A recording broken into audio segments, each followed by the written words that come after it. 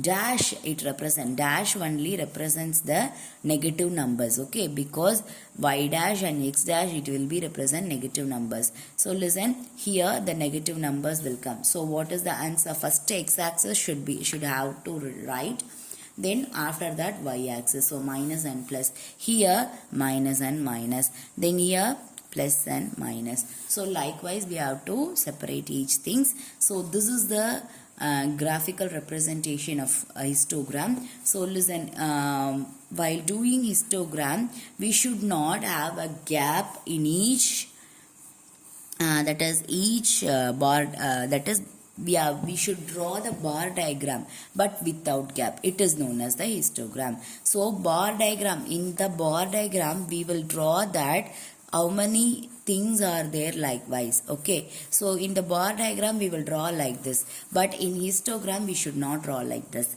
Because without gap only we should need the graphical representation for the histogram. Understand? So likewise the gap should not arises in the histogram. So histogram contains a set of rectangles, the base of which the length of the class interval and the frequency in each class interval is its height.